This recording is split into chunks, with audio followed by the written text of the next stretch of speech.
Hello. In this video I provide a general introduction to moderated mediation and demonstrate how to carry out several of these analyses using Andrew Hay's process macro. The templates I review in this video are drawn from his text, which provides a highly readable account of mediation, moderation, and conditional process modeling. A copy of this PowerPoint and of the data utilized will be made available for download underneath the video description, and the PowerPoint actually is going to contain a lot more information than I can really go through in a timely fashion in this video. So if you find the video and supporting materials helpful, please take time to like the video and share the link with others. Now before we get started with our demonstrations, let's review a few concepts. Mediation analysis is utilized to test whether a proposed causal effect of x on y may be transmitted through a mediating variable m. The model represents a general causal conception of the relationships among x, y, and m. Below, we see a simple mediational model involving three paths, and all paths, that's A, B, and C prime, in this model represent the direct effect of one variable on another. In this conception, path A represents the assumption that x is antecedent to m, whereas path B represents the assumption that m is antecedent to y. The indirect effect, or the mediational effect, of x on y is calculated as a product of paths A and B. Path C prime represents the direct effect of x on y after controlling for the proposed mediation. So within this conceptual framework, all paths are unconditional. That is, the relationships among the variables are not moderated by other variables. Now, standard mediational models assume that the indirect effect of x on y is constant across levels of other variables. Nevertheless, it may be the case that researchers seek to describe and test whether mediated effects vary across contexts, groups of individuals, or individuals that vary on the independent variable. In other words, a researcher might be interested in determining whether a mediational process is conditional on other variables. This is referred to as moderated mediation.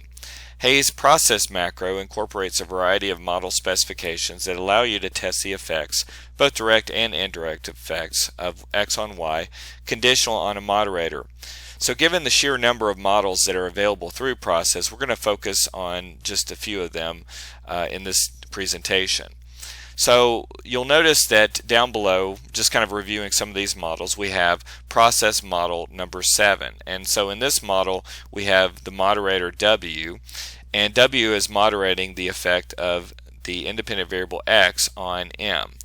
Next we have process model 8 right here, where we have the moderator W moderating the effect of x on the mediator, so that's basically path A right here, and x on y, which is the C prime path that you see right here. So W is moderating both of those two paths. Next we have process model 14, where we have the moderator W moderating the effect of the mediator on y. So it's basically having an influence on path B, which is what we see right here. Then we have process model number 5, and in this particular case we have W moderating the direct effect of x on y. So that's moderating the C prime path. Process model 15, which we have down below, we have W moderating the effect of the mediator on y, so that's moderating path B, and the direct effect of x on y, which is the C prime path that you see. If you look at process model number 58, we have W moderating both paths A and B. So it's moderating the effect of x on the mediator and the mediator on y. And then process model 59, you have W essentially adding in the moderation of the direct effect of x on y, which is reflected in the C prime path. So you have basically moderation of the paths A, B, and C prime. So for this presentation I'm going to cover process model 7 and 8 along with model 58 using examples from Paul Jose's discussion of mediated moderation. In the original presentation, the author carried out a test of mediated moderation in Amos, effectively testing whether the moderated effect of rumination on depression is mediated through anxiety. And he also provided a demonstration of moderated mediation through the use of multi-group analysis using Amos and with some different data. So nevertheless, he stopped short of demonstrating how one might carry out moderated mediation involving a continuous moderator, and instead he referred the reader to Hayes' process macro if the aim of one's analysis is to test for moderated mediation involving a continuous moderator, although the macro does work with categorical moderators as well. So our first model will include perceived control as a moderator of the path from rumination to anxiety, and our second model will include perceived control as a moderator of the previous path and the direct effect of rumination on depression.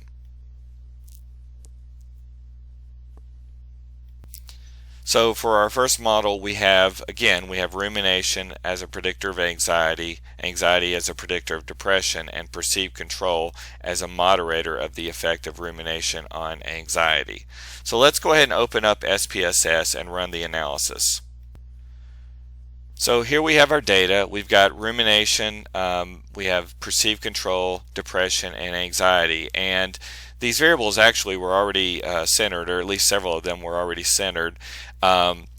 So I'm going to show you how to just request centering if you want it anyway. But what we'll do is to run our analysis, we're going to go through Analyze, Regression, go down to Process, and open it up. I'm going to reset this and walk you through the steps. So now what we'll do is we're going to add our X variable, which is rumination. We're going to move it over to the X variable box. So we're going to move it over here. Then we have our depression variable, that's our Y variable, and we're going to move it to this box right up here. So there it is. And then we're going to move our moderator variable, which is our variable W. I'm going to move this down to the moderator W box down here. So sometimes it drags a little bit better than others. And then we have our anxiety variable, which is our mediator variable. So I'm going to move it to the mediator or M variable box right there. Under model number, we're going to set this as 7. Next we'll click under options, and I'm going to go ahead and ask for generate code for visualizing interactions. Then we're also going to click on mean center for construction of products, although it's not really going to make much of a difference since our variables were already mean centered.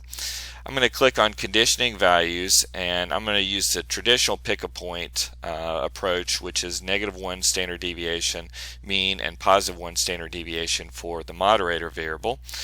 And I'll also ask for pairwise contrast of indirect effects. So next we'll click on continue and then on OK, and it takes a couple of seconds to run because it's basically performing bootstrapping. And so there we go. So now we have our output, and let's walk through the various pieces. So I'll just kind of show you what this looks like in general, and then I'll go into our PowerPoint. So the first portion of the output basically contains the regression of the mediator, which is anxiety, onto perceived control, rumination, and the interaction between those two variables. And we see here that the interaction term was statistically significant, suggesting that perceived control moderates the effect of rumination on anxiety. Next, we get the conditional effects of the independent variable rumination on anxiety at different levels of the moderator. So you can see right here that we have simple slopes based on the pick a point approach. At -1 standard deviation on perceived control, the effect of rumination on anxiety was positive and significant. At the mean of perceived control, the effect of rumination was positive and significant. And at +1 or at +1 standard deviation of perceived control, rumination was again a positive and significant predictor. Now we also see in our output that we have our code for visualizing the interaction. So you'll see on the left, this actually is what appeared in our output, and on the right, this is something that I generated based on this code. So let me quickly walk you through this. So here we are back into our original output, and you can see the code that is given right here. So what we're going to do is double click on the output file, and I am actually going to scroll up to this, let's see, to our point right here, and I'm going to highlight everything that starts with data list free all the way down to the period at the end of the last line. So then I'm going to right click and click on copy, and then I'm going to go to a file. You may not see it on your screen, but I'm clicking on the File tab, go to New, and then I'm going to go to Syntax right here. So I'm going to click on that, and a syntax file opens up, and I'm going to paste our syntax in. So now what I'll do is I'll highlight everything and click the green button to run it. So you'll notice that it already kind of gives you sort of a plot right here, but you can't really draw the lines on this, unfortunately.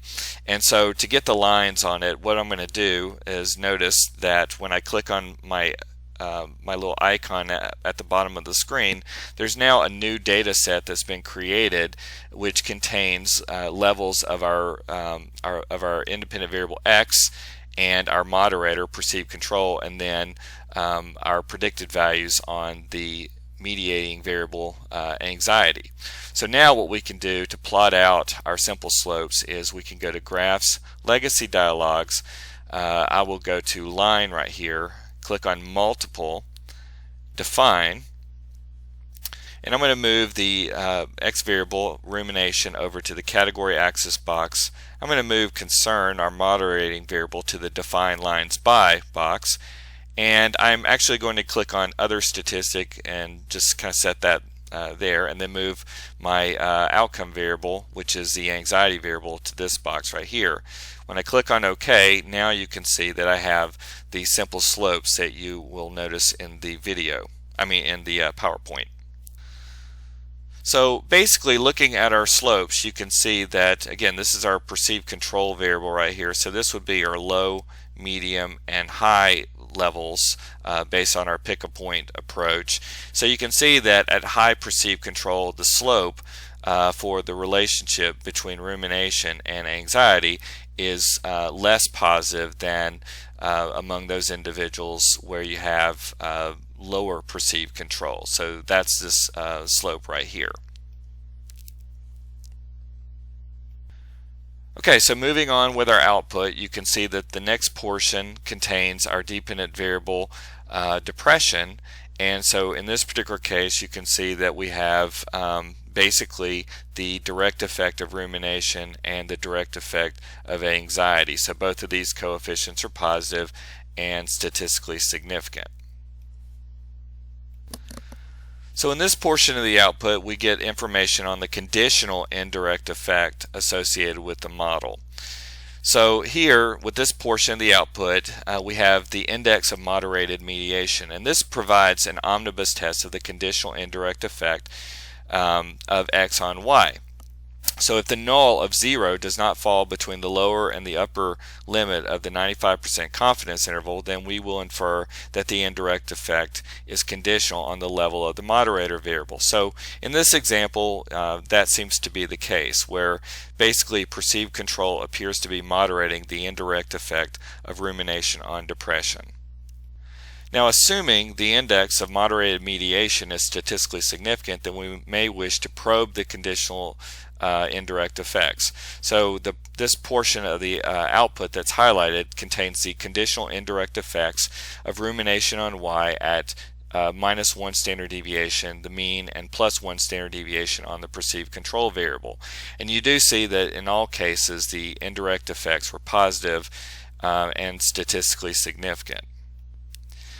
Now finally, we have the pairwise contrasts for the conditional indirect effects, reflecting the indirect effects at different levels of the moderator. And so basically what you'll notice is that we have 95% confidence intervals that allow us to test those contrasts. So you'll notice that with these confidence intervals, there's a lower limit and an upper limit. So you can see you've got effect 1 versus effect 2. And so these numbers that you have right here are coming from this part of the table above. So you can see in all cases the null of 0 does not fall between the lower and the upper bound in each of these cases. So that basically signifies that all of our pairwise contrasts of the indirect effects are statistically significant. So that is further evidence that we have moderation of the indirect effects. Okay, so now let's look at another model. So in this case we are using model number 8 right here, and so we have perceived control serving as a moderator of the direct effect of rumination on anxiety and rumination on depression. So we're going to leave basically everything else the way it was, just changing the model number. And so when we look at our output, you can see that the interaction effect of reflecting the moderation of perceived control on, reflecting the moderation of perceived control on the relationship between rumination and anxiety, that is statistically significant. So our interaction term is statistically significant. Again, we have the same conditional effects of rumination on anxiety that we saw in our previous model, and the same code is presented, so we're not really going to go into that portion of the output at this point. Now we have the outcome variable depression, and so in this case we have depression being regressed onto rumination, anxiety, perceived control, and then the interaction term, reflecting the interaction between rumination and perceived control on depression. And you can see that the interaction term is statistically significant. So using the our pick a point approach, you can see looking at our simple slopes, all of these simple slopes at our low, medium, and high levels of the moderator are positive and statistically significant. And when we plot out those simple slopes, you can see what it looks like down here. So you can see basically a very similar pattern that what we had previously when we were looking at the moderation of the effect of rumination on anxiety. In this case, we still see that at high levels of perceived control the slope is weakest. At low levels of perceived control the slope is more positive or stronger. Once again, with our index of moderated mediation, we can see that the moderation effect was statistically significant.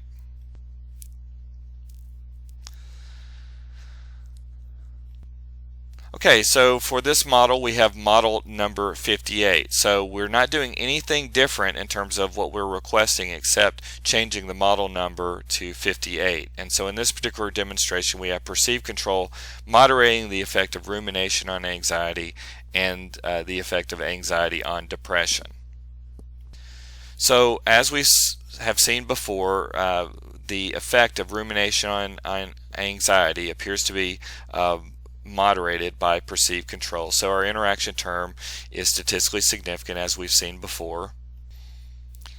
And in this case, the interaction of anxiety and perceived control is statistically significant. So this is also indicating that the effect, the relationship between anxiety and depression is moderated by perceived control.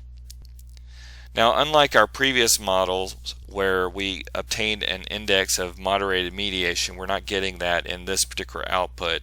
Nevertheless, we do see the conditional indirect effect of rumination on depression at low, medium, and high levels of the moderator are all basically positive and statistically significant.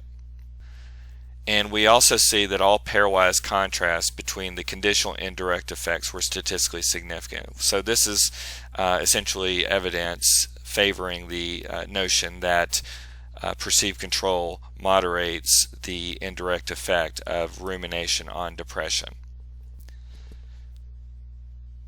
Okay, so that concludes our demonstration. On the last page of the PowerPoint you'll see various references that I utilized in putting this together, so be sure to check them out, and I appreciate you watching.